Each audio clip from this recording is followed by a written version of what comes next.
Good evening सभी दोस्तों को। Good evening. All rounder classes में आपका स्वागत है। आज हम सेल कोशिका पार्ट 2 के बारे में जानेंगे। सेल जो कि हमारे शरीर की सबसे छोटी इकाई होती है। कोशिका हमारे शरीर की सबसे छोटी इकाई होती है। और कोशिका जिसकी इंग्लिश होती है सेल।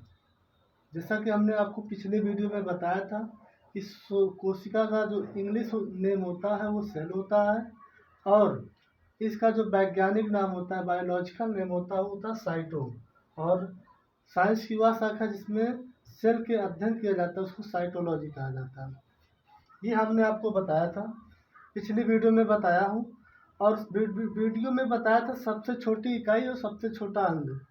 तो सबसे छोटी इकाई कोशिका सेल होती है, और सबसे छोटा अंग शरीर का जो सबसे छोटा अंग होता है वो होता है पीनियल ग्रंथि, जो मानव मस्तिष्क के मध्य में पाया जाता है, जो एक मटर के आकार का होता है। आज हम जानेंगे कोशिका के अंगों के बारे में। हम इस चैप्टर में सीखेंगे, इस पार्ट में हम जानेंगे कि कोशिका के अंग क्या क्या है। हमने अभी पढ़ा था कोशिका सबसे बड़ी कोशिका, सबसे छोटी कोशिका, सबसे लंबी कोशिका, जो कि हमने पिछली वीडियो में बता चुके हैं। अब हम पढ़ेंगे कोशिका सेल, यानी कि कोशिका के अंग। कोशिका का जो सबसे पहला अंग होता है वो होता है कोशिका झिल्ली, जिसे सेल मेम्ब्रेन बोला जाता है। कोशिका झिल्ली जिसे सेल मेम्ब्रेन बोला जाता है। सेल मेम्ब्रेन, कोशिका झिल्ली या प्लाज्मा झिल्ली। इस कोशिका झिल्ली को तीन नामों से जाना जाता है। और कोशिका झिल्ली जो होता है वो एक झिल्ली के आकार का होता है। एक झिल्ली के आकार का कोशिका सेल मेम्ब्रेन कोशिका झिल्ली होती है, जो कि एक पॉलीथीन के आकार का होता है।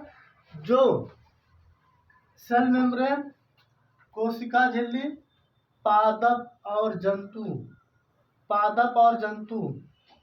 पादप में होता है प्लांट्स, अर्थात वनस्पतियां, पेड़ पौधों में पाए जाने वाली कोशिका, प्लस जंतु, एनिमल, लिविंग ऑर्गेनिज्म, सूक्ष्म जीव, इनके कोशिका में पाए जाने वाली सेल।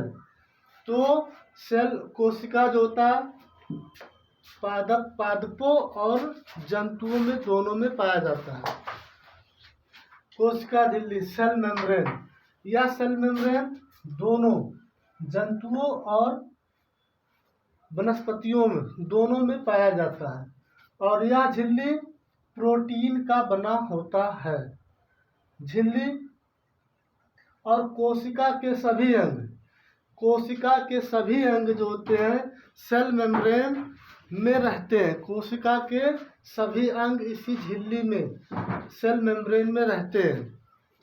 जैसे हमारे शरीर के सभी अंग हमारे शरीर में सभी जगहों पर स्थित है, उसी प्रकार से कोशिका के जो सभी अंग होते हैं वो सेल मेम्ब्रेन कोशिका झिल्ली के अंदर होते हैं, प्लाज्मा झिल्ली के अंदर होते हैं। सेल मेम्ब्रेन कोशिका झिल्ली सेल मेम्ब्रेन या पादप और जंतु दोनों में पाया जाता है, और यह प्रोटीन का बना होता है। यह झिल्ली प्रोटीन का बना होता है, और कोशिका के सभी अंग इसी झिल्ली में पाए जाते हैं। और देखिए कोशिका भित्ति जिसको इंग्लिश में बोलते हैं सेल वॉल, जो कि केवल ओनली प्लांट्स पादप में पाया जाता है। कोशिका भित्ति क्या होती है? सबसे पहले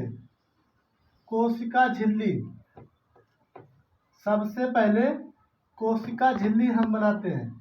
ये पौधों और जंतुओं दोनों में पाया जाता है। ये कोशिका झिल्ली है, ये जंतुओं में पाया जाता है। जंतु और पादप होते क्या हैं? देखिए, जंतु जो होते हैं जो चल फिर लेते हैं, हिल डुल लेते हैं, और अपने कार्यों के लिए एक स्थान से दूसरे स्थान पर गति कर सकते हैं, मूव कर सकते हैं, उन्हें जंतु कहा जाता है। और पादप उन्हें कहते हैं जो केवल एक स्थान पे अस्थायी टिके रहते हैं और वो इधर से उधर मूव नहीं कर सकते, वो केवल अपने स्थान पे हिल डुल सकते हैं, उन्हें पादप बोला जाता है। तो सेल वॉल कोशिका भित्ति केवल प्लांट्स में पाया जाता है। अब इस सेल वॉल में क्या होता है, जिस तरह से हम दुकान पर जाते हैं, किसी सब्जी की दुकान पर जाते हैं, किसी किराना की दुकान पर जाते हैं, तो वहाँ पे हम धनिया, मिर्चा, आलू, टमाटर सब कुछ जब ढेर सारा सामान लेते हैं तो जो दुकानदार होता है पहले एक झिल्ली लगाता है, लेकिन जब ज़्यादा सामान ले लेते तो दोहरी झिल्ली लगा देता है, दोहरा झिल्ली लगाता है जिससे सामान उसमें रहे और फटे ना। ठीक उसी प्रकार से जो सेल वॉल होता है वो पौधों में दोहरी पाई जाती है। पहला तो सेल मेम्ब्रेन होता है और जो सेल वॉल होता है ये प्लांट्स के किनारे किनारे सेल मेम्ब्रेन के बाद एक पाया जाता है जो कि इस आकार में बना हुआ रहता है, जिसको सेल वॉल बोला जाता है। ये होता है सेल वॉल।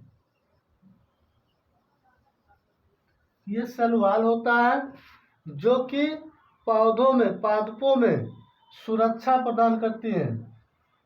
कोशिका के आंतरिक अंगों को सुरक्षा प्रदान करने का काम सेल वॉल करता है।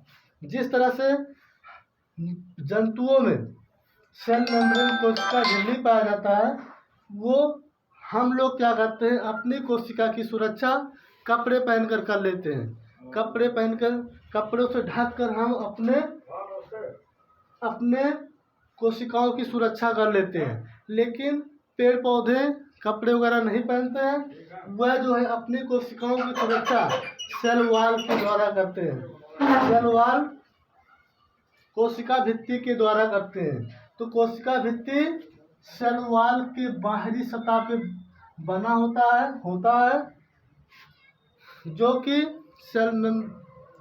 कोशिका झिल्ली का दोहरी परत होता है। और पादपों के अंदर के कोशिकाओं के सभी अंग इसी सेल वॉल के अंदर पाए जाते हैं। और देखिए कोशिका भित्ति जो बना होता है वो बना होता है सेलुलोज का। कोशिका भित्ति सेल वॉल या सेलुलोज का बना होता है, जो कि जितने भी पादप वस्तुएं हैं, चाहे अगर हम कपड़ा पहने हैं तो भी सेलुलोज का बना है, नोट है वो भी सेलुलोज का बना है, पेपर है सेलुलोज का बना है, कागज है सेलुलोज का बना होता है। और इस सेल वॉल कोशिका भित्ति का काम होता है कि कोशिका के अंदर रहने वाले सभी अंगों को सुरक्षा प्रदान करना। देखिए सेल का जो तीसरा अंग होता है माइटोकॉन्ड्रिया, जिसकी हिंदी होती है सूत्र कणिका।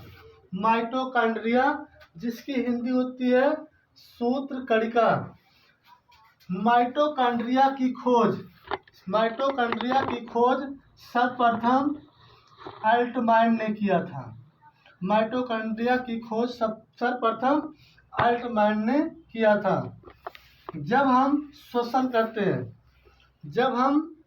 करते हैं तो ऑक्सीजन हमारे ब्लड के द्वारा शरीर के सभी कोशिकाओं में फैल जाता है और वे कोशिकाओं में ऑक्सीजन एक चक्र का निर्माण करता है, एक क्रेब्स चक्र का निर्माण करता है और उस क्रेब्स से 38 ATA अर्थात 38 का निर्माण होता है और 38 मिलकर एक ग्लूकोज का निर्माण करते हैं और इस ग्लूकोज को ऊर्जा या पावर कहा जाता है। इस ग्लूकोज को ऊर्जा या पावर कहा जाता है। और माइटोकॉन्ड्रिया की जो आंतरिक दीवार होती है ये कोशिका भित्ति है। कोशिका भित्ति के अंदर इसी के आकार का माइटोकॉन्ड्रिया बना होता है, और इसकी जो आंतरिक दीवार होती है, इसकी जो आंतरिक दीवार होती है उसको क्रिस्टी बोला जाता है, और माइटोकॉन्ड्रिया को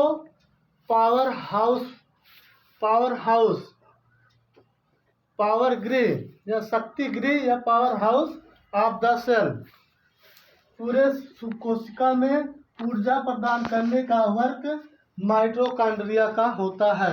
माइटोकॉन्ड्रिया की खोज किसने की थी? अल्टमैन ने।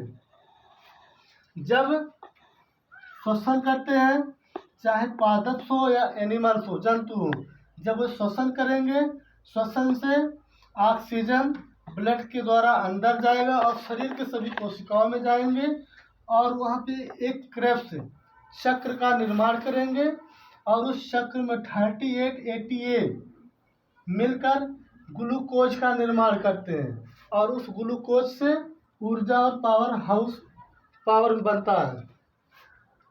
एक बार हम फिर से दोहराना चाहेंगे। कोशिका झिल्ली, जिसकी इंग्लिश होती है सेल मेम्ब्रेन। कोशिका झिल्ली सेल मेम्ब्रेन पादप और जंतु दोनों में पाया जाता है, और यह प्रोटीन का बना हुआ होता है। कोशिका झिल्ली एक झिल्ली के आकार का होता है, और यह कोशिका के सबसे बाहरी सतह होती है, और कोशिका के सभी अंग इसी झिल्ली में होते हैं। उसके बाद आता है सेल वॉल कोशिका भित्ति, जो केवल पौधों में पाया जाता है, ओनली प्लांट्स, और यह सेलुलोज का बना होता है, और इसका काम होता है कि पौधे को सभी अंगों को सुरक्षा प्रदान करना इसका काम होता है कोशिका भित्ति का। उसके बाद कोशिका का जो तीसरा अंग है वो है माइटोकॉन्ड्रिया, जिसकी हिंदी होती है सूत्र कणिका। इसकी खोज की थी अल्टमैन नामक वैज्ञानिक ने। जब श्वसन करते हैं, ऑक्सीजन जब ब्लड में जाता है, और श्वसन के द्वारा एक क्रेब्स का निर्माण होता है, और इस क्रेब्स से 38 ATA का निर्माण होता है, और 38 ATA मिलकर एक ग्लूकोज यानी ऊर्जा का निर्माण करते हैं, जिससे ऊर्जा का निर्माण होता है। और माइटोकॉन्ड्रिया की आंतरिक दीवार को क्रिस्टी बोला जाता है। पावर गृह, शक्ति गृह किसे कहा जाता है? माइटोकॉन्ड्रिया को। शक्ति गृह, पावर हाउस माइटोकॉन्ड्रिया को बोला जाता है।